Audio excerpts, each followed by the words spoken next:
Bonjour à tous et bienvenue dans Smart Patrimoine. Smart Patrimoine, l'émission qui vous accompagne dans la gestion de vos finances personnelles et qui décrypte également avec vous les actualités et les enjeux du secteur de la gestion de patrimoine. Une émission tous les jours à 13h sur Bismart. Et au sommaire de cette édition, nous commencerons comme tous les jeudis avec Investir responsable, le rendez-vous dédié aux thématiques ISR ou encore ESG de Smart Patrimoine.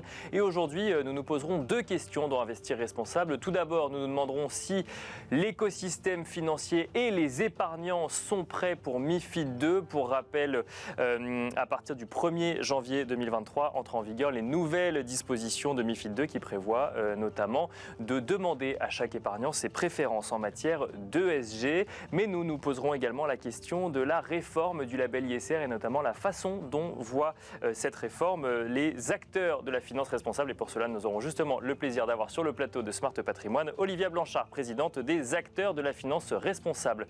Nous enchaînerons ensuite avec Enjeu Patrimoine, un enjeu patrimoine consacré aux différents régimes matrimoniaux et beaucoup plus particulièrement au régime de la participation aux acquets. Quelle est la particularité de ce régime et comment intégrer son régime matrimonial dans sa stratégie patrimoniale? Nous en parlerons avec Antoine Hurel, notaire à Paris et porte-parole de la Chambre des notaires de Paris, mais aussi avec Sébastien Coiffard, ingénieur patrimonial senior de Bred Banque Privée. Bienvenue à vous tous qui nous rejoignez. Smart Patrimoine, c'est parti.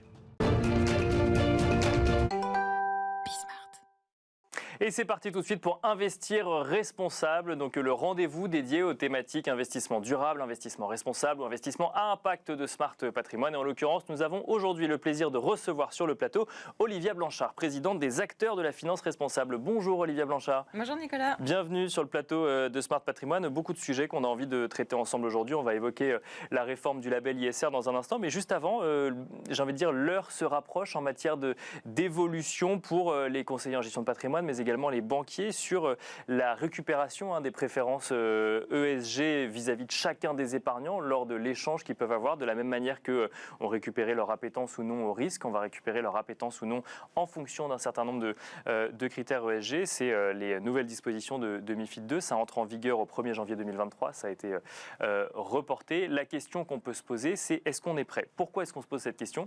Parce qu'on a le sentiment quand même dans cette émission que le monde de la finance a des offres qui sont prêtes, la réglementation est en place, mais quand on échange avec des acteurs du secteur, quand on regarde un sondage dont on va parler dans un instant, qui a été un sondage Ipsos publié par le Forum pour l'investissement responsable, on a l'impression que par contre, le trou dans la raquette, c'est au niveau des épargnants.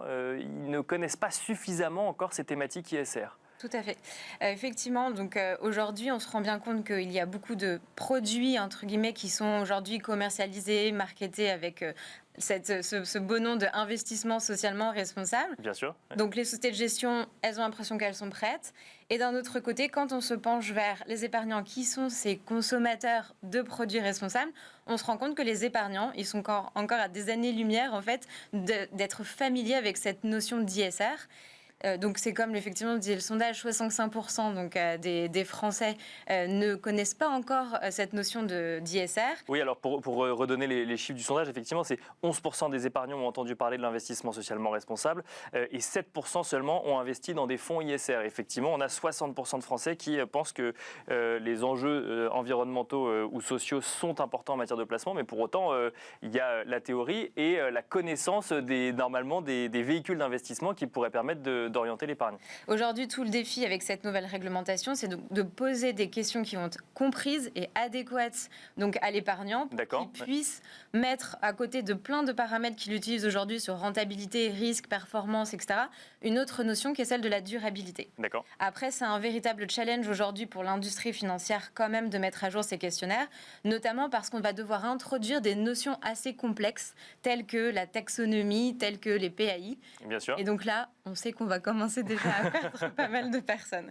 Donc c'est aujourd'hui, encore une fois, c'est crucial que les gens se forment, qu'ils comprennent, qu'il y ait la connaissance descende au niveau de l'épargnant qui devient aujourd'hui un acteur incontournable, effectivement, de la finance responsable. Mais alors, il est où le sujet? Il est au niveau de la connaissance des épargnants ou il est au niveau des produits proposés ou il est au niveau de l'adéquation entre les deux, parce qu'effectivement, il y a donc des labels qui viennent certifier certains fonds, il y a des normes ESG à respecter, il y a une taxonomie verte qui se met en place, mais on a l'impression que les stratégies peuvent être quand même assez diverses d'un fonds à un autre, et à côté de ça, quand on n'a que 11% des épargnants qui ont entendu parler d'ISR, est-ce que le jour où ils auront entendu parler d'ISR, ils seront plus à même de comprendre réellement ce dans quoi on leur propose d'investir? Effectivement, c'est là où va être tout l'enjeu. Je pense que pour l'épargnant, il faut le sensibiliser sur le fait que son argent a un impact. Il y a un pouvoir pour vraiment agir et être acteur de cette transition sociale et environnementale. Par contre, aujourd'hui, c'est aux institutions de faire toute la démarche pour faire monter en compétence leurs conseillers, pour qu'eux aient un discours qu'ils arrivent à retransmettre à l'épargnant, un discours qui soit simple, vulgarisé, mais exact. Et donc là, ça va être tout l'enjeu. Effectivement, comment vous expliquez la taxonomie à votre épargnant, comment vous expliquez le produit, une stratégie ESG, etc., etc. Maintenant, après, ça va être vraiment cette responsabilité du conseiller de bien passer du temps à comprendre lui-même les produits financiers pour pouvoir raconter une belle histoire à son épargnant. Une belle histoire, mais une vraie histoire aussi. Surtout. Surtout une vraie histoire. Surtout une vraie histoire. On est prêt aujourd'hui, selon vous, Olivia Blanchard? Non. Non. Non. Non, je sais que le marché, il a encore un petit peu... Ouais, en fait, je pense que il va apprendre en marchant. D'accord. C'est comme ça que ça va se passer. Les épargnants ou les professionnels de la finance? Les deux, d'accord. Okay. Aujourd'hui, personne n'est prêt. Aujourd'hui, non. En fait, il y en a certains qui sont prêts dans une certaine mesure où ils ont mis à jour leur questionnaire d'adéquation. Ils ont rajouté les belles questions qu'il fallait. Maintenant, je ne pense pas qu'ils soient encore prêts sur la manière dont ils ont formé en fait, leurs équipes commerciales de distribution pour justement aller parler aux épargnants pour leur raconter tout ça. D'accord. Alors, une question qui revient souvent dans Smart Patrimoine, c'est qu'on a l'impression en fait, que quand on parle d'ISR ou d'ESG aux épargnants, pour ceux par exemple qui connaîtraient, il y a quand même une thématique qui revient régulièrement, c'est le E de ESG, et plus particulièrement dans environnement de ESG, c'est la thématique climat. Est-ce qu'aujourd'hui, on est, selon vous, dans une vraie adéquation entre d'un côté des thématiques ESG au sens large, et de l'autre, j'ai envie de dire, un axe plutôt climat voulu par un certain nombre d'épargnants? En fait, aujourd'hui, le label ISR, justement, l'ISR, de manière générale, veut rester avec cette connotation très généraliste. Après, toute la difficulté, c'est effectivement, on prend les enjeux climatiques. Maintenant, il faut prendre en considération quelque chose, je pense, qui est important. Il n'y a pas de clivage entre social, entre environnement, entre gouvernance. Finalement, tout est lié. Parce que si vous voulez, dans le sens, quand vous œuvrez aujourd'hui pour le climat, vous œuvrez forcément pour le social et vice-versa. En fait, tout est imbriqué. Le but n'est pas de choisir, c'est non, mais par contre, on peut décider de choisir une note plutôt qu'une autre et de rentrer en fait de considérer qu'on est ESG parce que en fait on a plus une note en lien avec le S ou le G par rapport au E. Après oui, c'est par thématique et vous pouvez effectivement choisir, mais vous avez beaucoup de produits en fait qui sont aujourd'hui assez généralistes et qui se veulent justement pas rentrer dans la thématique, où vous avez des produits à impact qui là eux vont prendre une thématique plus précise. Mais c'est vrai que l'ISR aujourd'hui a quand même plus une connotation assez généraliste et pas forcément trop d'être dans le E, le S ou le G, mais de vouloir rester sur ces trois notions, mais qui sont vraiment toutes imbriquées. Donc aujourd'hui, c'est ça aussi qu'il faut prendre en considération. Après, vous voir une thématique. Est-ce qu'on veut plus de l'eau? Est-ce qu'on veut plus de l'agriculture ou Oui, c'est ça. C'est que même au sein d'un enjeu climatique, après, on peut descendre sur certaines Exactement. thématiques. Le E n'est pas que lié aux énergies renouvelables. Bien. C'est important de le savoir. Vous avez mentionné l'ISR et vous avez mentionné le label ISR qui est en train d'être réformé. Actuellement, il y a des propositions qui ont été faites par le comité du label ISR et on est dans une période de consultation. Et l'association, les acteurs de la finance responsable, mais pas que, il y a également des épargnants qui s'expriment sur le sujet, ne sont pas forcément tout à fait d'accord avec les orientations proposées par le comité du label ISR, Olivia Blanchard. Tout à fait, effectivement. Donc on a trouvé que c'était de très bon augure quand en début d'année, donc le comité, il y a eu une formation de ce nouveau comité pour revoir ce référentiel.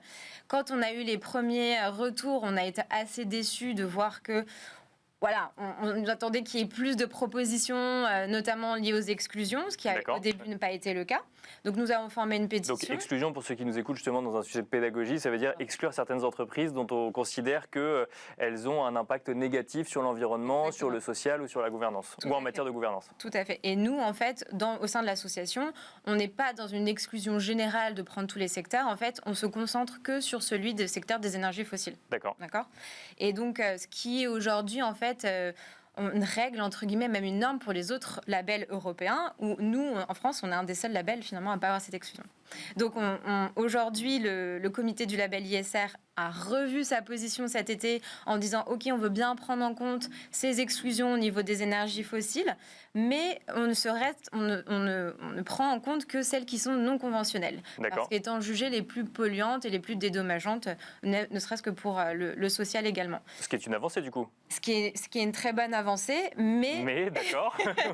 mais qui n'est absolument pas suffisante eu au regard en fait de, si vous comparez l'impact social et environnemental des énergies fossiles conventionnelles ou non conventionnelles, en fait la différence est tellement minime qu'on ne comprend pas qu'on veuille y mettre cette nouvelle distinction. D'accord. Okay. Donc nous on remercie le comité justement d'avoir déjà au moins voulu prendre en compte certaines des exclusions. Mais clairement, après aujourd'hui, on se demande pourquoi est-ce qu'il y a encore cette distinction qui ne fait pas vraiment de sens au regard des enjeux. Alors, on a reçu la présidente du comité du label ISR sur ce plateau et je lui ai posé cette même question, c'est qu'est-ce qu'on fait pour les entreprises qui polluent d'un côté, qui ont pollué hier et qui sont engagées aujourd'hui dans une transition vers des énergies plus propres ? Tout à fait. Est-ce qu'on les exclut ? Est-ce qu'on les exclut pas ? Comment est-ce qu'on les considère, ces entreprises ? Aujourd'hui, en fait, il faut comprendre qu'il y a beaucoup de produits financiers. Ce dont on parle aujourd'hui, c'est d'un produit financier qui est labellisé par l'État, d'investissement socialement responsable. Donc, ces notions, elles sont quand même fondamentales. Si ces entreprises, et nous, donc on parle forcément des majeures pétrolières, veulent aller rechercher des financements, il y a plein d'autres produits financiers qui existent. Si elles veulent prendre, par exemple, se faire financer un projet lié à des énergies renouvelables, elles peuvent émettre une obligation verte. Mais ça sort du champ d'un fonds qui est labellisé par l'État, investissement socialement responsable. Et entre autres, ensuite, aujourd'hui, d'avoir une action, ce qu'il faut bien comprendre, c'est avoir un pouvoir justement décisionnaire, de droit de vote, etc. Et en France, on a bien vu toutes ces dernières années que de détenir en portefeuille des actions de majors pétrolières n'a pas forcément un impact quant à leur trajectoire et leur évolution sur la réduction de la production des énergies fossiles. Donc ce que vous dites, c'est que finalement, quand on parle d'entreprises, alors là, effectivement, on prend l'exemple de majors pétrolières qui voudraient financer des énergies renouvelables ou des projets d'énergie renouvelables, pourquoi pas effectivement des solutions de financement vert, notamment des obligations vertes, mais vous êtes contre un label d'État finalement qui intégrerait ces entreprises-là. Exactement. Vous êtes nombreux au sein de la finance responsable à partager cet avis, puisque du coup les acteurs de la finance responsable, il y a eu une pétition qui a été signée sur le sujet. Tout à fait. Alors aujourd'hui, sur la pétition, il y a plus de 800 personnes qui ont signé, qui sont à peu près représentatifs de professionnels de la finance. D'accord. Et s'est joint donc une seconde pétition qui a été vraiment sur un regard épargnant, qui a exactement demandé la même chose, c'est-à-dire l'exclusion des énergies fossiles conventionnelles et non conventionnelles. Et donc on s'est réunis et on a répondu ensemble et on a donné 1200 signatures pour justement au comité pour leur dire on est plusieurs à vouloir ces exclusions. Et on pourra suivre ensemble effectivement les évolutions en matière donc de réforme du label ISR. Merci beaucoup Olivia Blanchard d'être venue sur le plateau de Smart Patrimoine. Je rappelle que vous êtes présidente de l'association Les Acteurs de la Finance Responsable. Merci à vous également de nous avoir suivis. On se retrouve tout de suite dans Enjeu Patrimoine.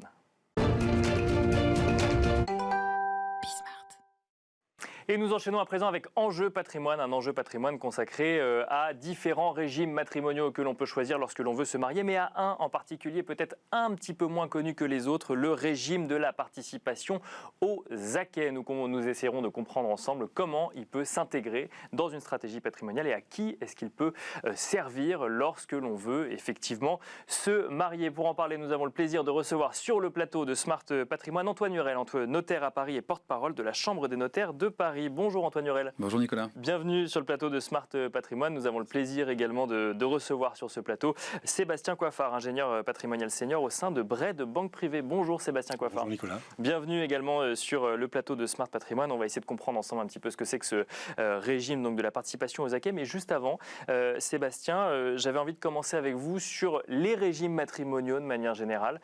On a coutume de penser qu'on prend un engagement à un instant T et puis en fait ça va surtout décider de ce qui va se passer le jour où on divorce, mais que quel que soit le régime matrimonial choisi, globalement, ça n'aura pas énormément d'incidence sur la façon dont on va vivre sa vie de couple jusqu'au divorce, si jamais divorce il doit y avoir. Est-ce que c'est une vision erronée du mariage et notamment des différents choix matrimoniaux quand on regarde ça d'un point de vue de situation patrimoniale ? Non, c'est totalement la réalité. On se rend compte en fait que les couples qui sont mariés ou qui en concubinage ou en pax généralement sont soumis à des régimes d'organisation de la régime patrimonial, mais fonctionnent en contradiction avec les règles que la loi leur impose. D'accord. Par exemple, en séparation des biens, on le voit très fréquemment, des couples qui fonctionnent comme s'ils étaient en communauté. D'accord. Ils achètent tout en commun, enfin, il n'y a pas de régime, il n'y a pas de patrimoine commun, en fait, ils achètent tout ensemble, ils financent ensemble.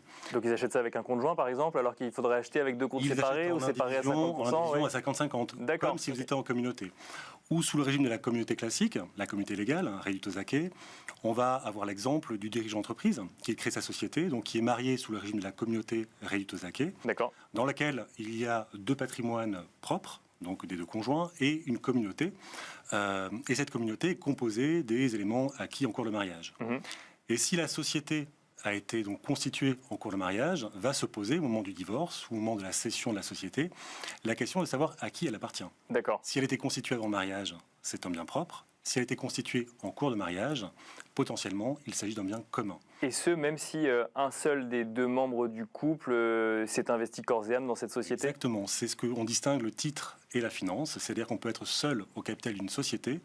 En revanche, elle peut appartenir en totalité. La valeur de la société peut appartenir à la communauté. Et on va s'en rendre compte en cas de divorce ou au décès. Antoine Hurel, donc du coup on va faire un focus sur ce régime de la participation aux acquets. Sébastien Coiffard nous a évoqué le sur-régime de la communauté des biens, de la communauté réduite aux acquets, de la séparation de biens. Effectivement, c'est peut-être les régimes les plus connus. Celui de la participation aux acquets est un peu moins connu. Quand des couples veulent se marier, viennent vous voir, alors on imagine qu'ils ne pensent pas au divorce, c'est assez rare de penser au divorce au moment où on se marie, mais ils ont une idée précise du régime matrimonial sur lequel ils veulent partir, entre guillemets, qu'ils veulent choisir pour leur mariage? Alors déjà, peu de personnes viennent voir leur notaire avant de se marier. C'est ça aussi qui... C'est une obligation, c'est ça. C'est pas... D'ailleurs, on en reparlera peut-être tout à l'heure, mais il y a des propositions justement des notaires pour ça, pour inciter les jeunes couples à venir voir le notaire pour avoir les explications. Mais en tout cas, oui, ils ont souvent une petite idée en tête, assez manichéenne. Soit on s'aime énormément et puis on met tout en commun. Soit je t'aime mais j'aimerais bien quand même avoir un petit peu une séparation chacun de nos patrimoines. Donc c'est soit une communauté, soit une séparation de biens. Et c'est souvent lorsqu'il y a une séparation de biens qu'on fait un contrat de mariage qui doit se faire avant. La troisième voie possible, c'est ce fameux régime de la participation aux acquets, qui est un régime légal dans les pays du Nord. Donc on s'inspire un petit peu de ces régimes-là. L'idée c'est quoi? C'est que pendant le mariage, on est en séparation de biens. Je fais ce que je veux, je dépense, j'entreprends, je cède ma boîte, je n'embête pas mon conjoint. Et surtout, je ne lui crée pas des soucis pour qu'un créancier puisse éventuellement venir voir son propre patrimoine parce que j'ai fait des bêtises. D'accord. Ah oui, parce que quand je suis dirigeant d'entreprise, par exemple, je peux être responsable sur mon patrimoine personnel. Et là, ça ne serait que mon patrimoine à moi et pas celui de mon conjoint. Oui, et puis dans une certaine mesure, donc les créanciers peuvent aller chercher le patrimoine de l'autre quand on est en communauté, par exemple. Donc en faisant une séparation de biens, on isole. Par contre, on crée forcément un déséquilibre potentiel d'augmentation de richesse ou pas. Un chef d'entreprise qui monte sa boîte, un pharmacien qui travaille comme un fou, il a au bout de 15 ans, 20 ans une officine qui vaut de l'argent et puis son épouse, je sais pas, salarié ou a mis un peu sa carrière de côté. Pour éviter cet écueil important qu'on a en séparation de biens, la participation aux acquets permet de compenser à la fin. On va comparer le patrimoine de départ et le patrimoine de fin. Et dans mon exemple, le pharmacien va être obligé de faire un chèque en cas de séparation par le divorce ou en cas de décès. De l'épouse recueillera donc un montant égal à la différence entre son propre enrichissement et l'enrichissement. Ça veut dire qu'on va considérer qu'il y a un effort du conjoint qui n'a pas travaillé directement au développement de l'entreprise, ou en tout cas dont le nom n'est pas marqué dans les statuts ou sur les contrats, qui a quand même eu un effort au sein du couple différent, et donc il y a un retour légitime en fait. Oui, en fait, c'est sur le plan philosophique, c'est soit on est en séparation de biens pure et simple, sauf quand on vit comme une communauté, comme vous l'exprimiez, soit chacun garde ses billes de côté, et puis il y a une disparité de patrimoine importante. Le contrat dit, même s'il y a une disparité, on reviendra à 50-50. C'est vraiment la philosophie de ce régime matrimonial. Après, ce qui est important, c'est de faire un état descriptif, c'est-à-dire l'inventaire. On se marie, on fait l'inventaire des biens. Quels sont les biens que l'on a au jour du mariage, quelles sont leurs valeurs. Et à la fin du mariage, on va aussi prendre ce qu'on appelle le patrimoine final de chacun des époux pour le comparer avec le patrimoine d'origine. Mais ça arrive souvent d'avoir des états des lieux du patrimoine de chacun avant le mariage, parce qu'il y a un côté passionnel un peu quand même. On ne va pas compter effectivement. C'est normalement au jour de la conclusion du contrat de mariage. Après, il n'y a aucune obligation de faire cet état descriptif. Ça devrait être obligatoire à mon sens, mais il n'y a pas d'obligation. Donc ça peut être fait sous seing privé, c'est-à-dire que les deux signent un document, ou ils le font chez leur notaire. Il y a une obligation. On conseille vraiment de le faire à l'occasion du contrat de mariage. Tout le monde signe. Maintenant, les actes sont électroniques, donc en plus, c'est assez simple. On signe, et puis voilà, c'est dire qu'on a un livret A avec 15 000 euros, et puis de côté X euros, etc. C'est du bon sens. C'est du bon sens pour retrouver le contrat de mariage. Et après, on n'est pas vraiment en séparation des biens, dans le sens où si l'un des époux a, par exemple, donné ou vendu certains des biens, comprenez bien qu'à la fin, ces biens-là, il va falloir en tenir compte pour calculer le montant de la créance de participation. Donc, pour calculer le montant de l'enrichissement de chacun des D'accord. Oui, ce à quoi vous faites allusion, c'est on sent que ça commence à sentir le roussi. Ça sent le divorce. Je dis tiens, je vais donner une bonne partie de mon patrimoine à mon voisin ou à mes copains. D'accord. Comme ça, hop, j'ai plus rien. Donc ça, évidemment, ça s'appelle une réintégration fictive des donations qui ont été faites, ce qui est du bon sens, effectivement. Ça, c'est la mauvaise foi. Bon. Là, on fait la différence entre les actifs qui composent le patrimoine d'origine, qu'on a pu recevoir par succession donation. Ceux-là, on peut les donner sans l'accord du conjoint. D'accord. Et ce qu'on appelle les acquets, c'est-à-dire les biens que l'on acquiert en cours de mariage, si on les donne sans l'accord du conjoint, dans ce cadre-là, il peut y avoir une réunion fictive parce qu'on va considérer que le fait de les avoir donnés ou vendus, c'est donc en contravention des droits du Alors, juste pour bien comprendre, pour ceux qui nous écoutent, quand on parle d'acquet, on parle de quoi? Parce que là, on a donné l'exemple d'une entreprise, mais on parle quoi? D'un canapé, d'une chaise, d'un appartement Comme vous le rappeliez, il faut bien considérer que les acquets, c'est tout ce que vous gagnez du jour du mariage jusqu'à la fin. D'accord. Exception faite de ce que vous aviez le jour du mariage, d'où cette fameuse liste. Bien sûr. Oui. Et ce que vous avez reçu par succession ou donation. Et là, on parle de sommes d'argent ou même de meubles, d'immeubles, tout. D'accord. De titres, vous gagnez au loto, une prime du patron, l'entreprise, tout. Voilà. Ce sont les acquis. Donc demain, je gagne au loto parce que j'ai gratté un ticket payé avec mon argent à moi de mon salaire. Si jamais je suis en régime, si jamais je ne suis pas, d'ailleurs, si je suis en régime de la participation aux acquets, je divise par deux. Je le garde, c'est à moi. D'accord. Je suis en séparation de biens, mais à la fin, divorce. Si j'ai tout dépensé, je n'aurai pas à le partager. D'accord. Par contre, si j'ai tout mis de côté et que je ne l'ai pas dépensé, oui, je l'aurai à le partager. Il faudra mieux le dépenser. Sébastien Coiffard, je pense qu'effectivement, ce régime est un petit peu plus clair. On ne va pas de toute façon le définir de manière globale dans les 15 minutes qui nous sont accordées. Vous voyez souvent dans les clients que vous accompagnez, je pense notamment aux dirigeants d'entreprise, parce que c'est là où il y a peut-être le plus de questionnements, en fait, une prise en compte du régime matrimonial en fonction de l'évolution de la situation patrimoniale du couple? Non, généralement, il reste figé sur le même régime matrimonial dès le départ. Donc là, il y a un vrai problème, parce que la loi peut changer. Et on l'a vu pour la participation aux acquets. La Cour de cassation est venue par 2 fois en 2019 et 2021 porter des coups assez durs au régime de la participation aux acquets. Donc il y a une nécessité de faire évoluer le régime matrimonial tout au long de la vie, en fonction des objectifs, en fonction de la loi aussi, qui peut changer. Mais alors ça, oui, Antoine Hurel, je voyais que vous vouliez réagir. Moi, je ne savais même pas qu'on pouvait changer de régime matrimonial au fur et à mesure de...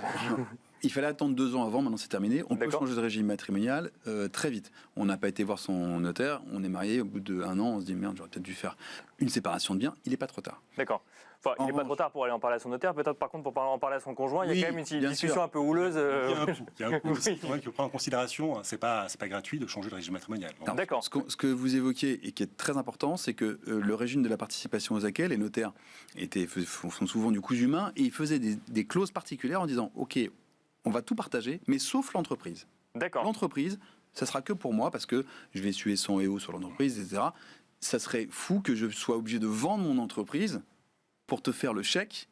D'accord. Parce que j'ai pas de liquidité pour le faire. Bien sûr. Okay. Donc on mettait des clauses. Parce qu'on va prendre la valeur de l'entreprise. Exactement. D'accord. Okay.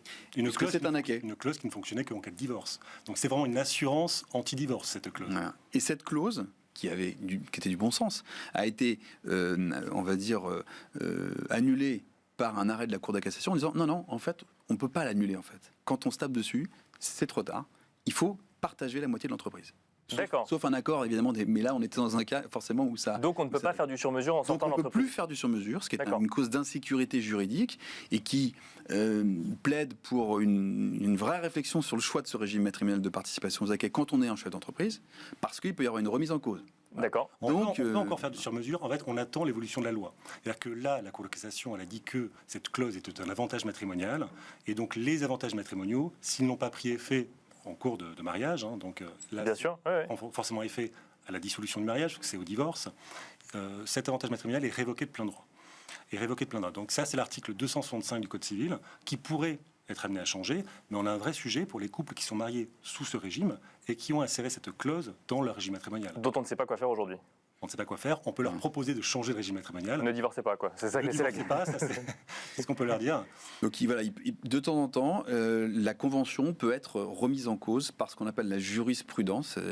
Bien sûr, les décisions de justice. Les décisions de justice. Jurisprudence. Voilà. Et d'ailleurs, le congrès des notaires qui se réunit à Marseille bientôt, le thème c'est ingénierie notariale anticipée, conseillée, pacifiée pour une société harmonieuse. Et dans ces préconisations, il y aura notamment le fait de pouvoir essayer de renforcer le contrat de mariage pour éviter ces écueils d'une jurisprudence un peu fluctuante, notamment sur la prise en charge des dépenses tous les jours du couple, etc. Donc voilà, c'est une des préconisations de... Et la proposition de l'information précontractuelle où le notaire donc formera les membres du couple sur les différents régimes matrimoniaux pour qu'ils aient toutes les informations, parce qu'on se rend compte en pratique qu'ils n'ont pas forcément toutes les informations, parce que c'est un sujet... On parle du couple, hein. On parle du couple, oui, bien sûr. Qui ne les intéresse pas forcément. Et dans un couple, on peut avoir très souvent un des membres du couple qui n'a pas l'information et l'autre qui l'a. D'accord. Un vrai déséquilibre. Donc, c'est marrant parce que vous parlez d'informations précontractuelles. Effectivement, c'est ce qu'on appelle, dans la proposition, Antoine, c'est certificat prénuptial, hein, c'est ça. C'est ça. Ouais. En fait, là, on sort de la passion aussi. Hein, on est vraiment genre. C'est une formation qu'assure le notaire. Voilà, c'est ça. Mais les notaires le font déjà parce que on reçoit souvent les clients en leur expliquant les différents régimes matrimoniaux. Là, ça sera un certificat en disant oui, je vous ai bien expliqué et vous allez bien choisir le bon régime en connaissance de cause. Dernière question, Sébastien Coiffard. Donc là, on a fait un focus un petit peu sur le régime de la participation aux acquis. En tant qu'ingénieur patrimonial, si je reprends le cas du chef ou de la chef d'entreprise, est-ce que c'est, selon vous, le meilleur régime, par exemple, pour un entrepreneur ou un dirigeant d'entreprise, ou ça dépend vraiment de la situation du couple? Alors, ça dépend de la situation, mais la philosophie, elle est celle-ci. C'est-à-dire que protéger et partager après l'enrichissement à la fin. Donc, soit en décès, soit en divorce. À l'heure actuelle, j'ai un jeune couple qui veut se marier et l'un est entrepreneur, je vais lui conseiller la séparation des biens. D'accord. Quitte à faire évoluer le mariage, le régime matrimonial, on a vu qu'on peut le faire évoluer, on peut changer le régime matrimonial, on pourra adopter le régime légal qui compose une communauté plus importante, voire la communauté universelle un jour ou l'autre. Antoine Hurel, il y a des inconvénients à ce régime, il y en a toujours? L'inconvénient, c'est ce dont on parlait tout à l'heure. J'ai donné l'exemple de ce pharmacien qui a constitué son patrimoine, il divorce. Il va devoir vendre son entreprise. Il va être obligé de vendre son entreprise. Bon, alors donc ça, c'est effectivement un des écueils. C'est pour ça qu'on mettait ces clauses. Mais si elles sont remises en cause, ça commence à être un petit peu compliqué. J'ajoute juste une chose, c'est que vous savez que quand on divorce en France, il existe l'application du régime matrimonial que vous aurez choisi, donc soit la séparation de biens, soit la communauté, soit la participation. Mais il y a un système qui s'appelle la prestation compensatoire qui va être là pour annihiler un peu les effets négatifs du divorce, pour l'épouse notamment. Il est évident que si vous êtes en séparation de biens et que vous avez plein d'argent et que votre femme n'a rien, vous allez devoir une grosse prestation compensatoire. Si vous avez pris un régime de participation aux acquis et que vous devez de toute façon un chèque à votre épouse ou à votre époux, la prestation compensatoire en cas de divorce sera moins importante. Eh bien, on finira là-dessus. Merci beaucoup Antoine Hurel, notaire à Paris et porte-parole de la Chambre des notaires de Paris. Merci également Sébastien Coiffard, ingénieur patrimonial senior au sein de Bred Banque Privée. Merci à vous de nous avoir suivis. Et je vous donne rendez-vous demain à 13h sur Bismart pour un nouveau numéro de Smart Patrimoine.